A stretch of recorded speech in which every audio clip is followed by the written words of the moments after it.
Gegerkan Nusantara. Aura diduga terlibat sindikat pinjol ilegal. Polisi turun tangan. Adik Aura cinta, jika kamu tidak puas tinggal di Jawa Barat, angkat kakimu, angkat kopermu, pulang! Pulang kembali ke kampung halamanmu di Solo. Ya, angkat kakimu, sekali lagi, angkat kakimu, angkat kopermu, angkat semua pakaianmu, pulang. Pulang. Pulang kembali ke Solo. Ya. Jawa Barat bukan kampung halamanmu. Ini adalah penegasan sebagai pendidikan. Penegasan itu dilakukan sebagai pendidikan kepada anak tersebut, juga sebagai upaya dari KDM tentang bagaimana merubah mental, merubah perilaku seorang anak dari yang tidak baik atau dari yang kurang baik menjadi lebih baik lagi. Saya cuma menyuarakan apa yang menurut saya harus diperjuangkan sebagai manusia. Ini adalah sebuah upaya dari Kang Deddy Mulyadi, sebuah action dari Kang Deddy Mulyadi, dan pertanyaannya adalah orang-orang yang mengatasnamakan anak kecil, mengatakan perlindungan anak kecil dan semacamnya itu, orang-orang yang protes kepada Kang Deddy, yang juga mengatakan Kang Deddy pencitraan, yang macam-macam itu, pertanyaannya sekali lagi, apa yang telah mereka perbuat? Ya mungkin Jagat Nusantara kembali digegerkan dengan kabar mengejutkan. Aura, selebgram sekaligus influencer dengan jutaan pengikut, diduga kuat terlibat dalam jaringan sindikat pinjaman online pinjol ilegal yang belakangan ini meresahkan masyarakat.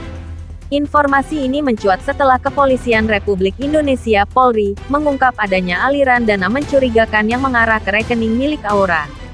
Kasus ini pertama kali terendus dari hasil penyelidikan Subdit Siber Direktorat Tindak Pidana Ekonomi Khusus di Tipideksus Bareskrim Polri, yang selama 3 bulan terakhir membongkar praktik pinjol ilegal yang menjerat ribuan korban dari Sabang sampai Merauke. Dari hasil tracing, polisi menemukan nama Aura dalam daftar penerima fee dari salah satu aplikasi pinjol ilegal yang baru saja dibekukan izinnya. Kami sedang mendalami dugaan keterlibatan yang bersangkutan, baik sebagai endorser maupun sebagai bagian dari sindikat yang menjalankan operasi ini, ujar Brigjen Pol Adi Wicaksono, Direktur Tindak Pidana Ekonomi Khusus Bareskrim, dalam konferensi pers, Jumat 3/5. Menurut Adi, modus yang digunakan oleh sindikat ini sangat rapi.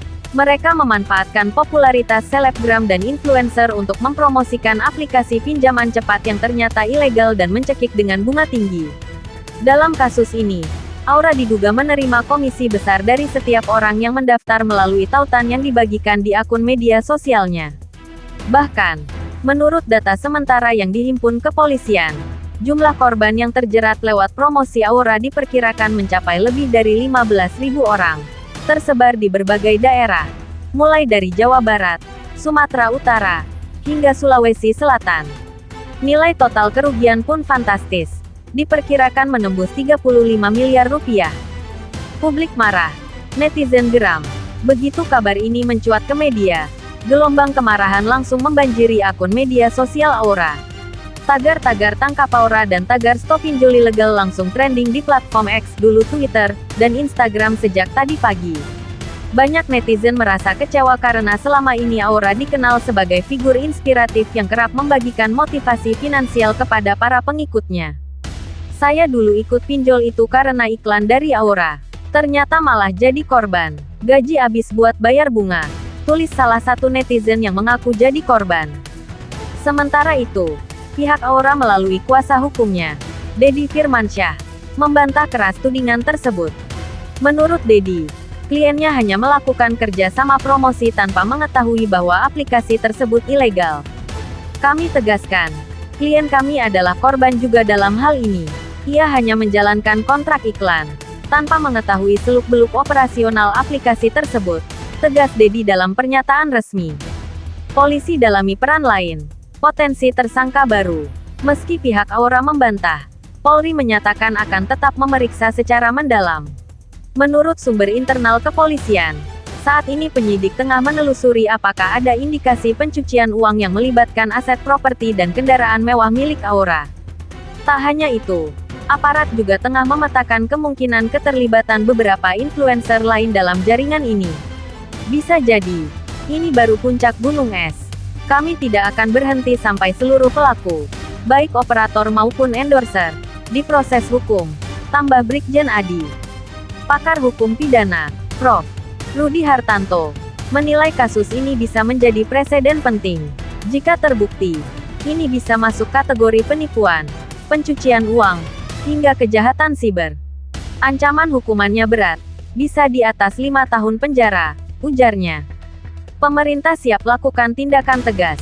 Menko Polhukam, Hadi Cahyanto, dalam pernyataannya pagi ini, menegaskan pemerintah tidak akan mentolerir sindikat pinjol ilegal yang kian merajalela. Ia bahkan meminta OJK dan Kominfo untuk mempercepat proses pemblokiran aplikasi-aplikasi yang beroperasi tanpa izin. Kita akan bersihkan habis-habisan. Tidak boleh ada lagi warga yang jadi korban rentenir digital berkedok pinjol, tegas Hadi. Dengan kasus ini, sorotan kini tak hanya tertuju pada Aura, tetapi juga pada fenomena influencer yang mempromosikan produk tanpa mengecek legalitasnya. Masyarakat berharap kasus ini bisa menjadi pelajaran penting agar selebritas lebih bertanggung jawab dalam memilih kerja sama bisnis.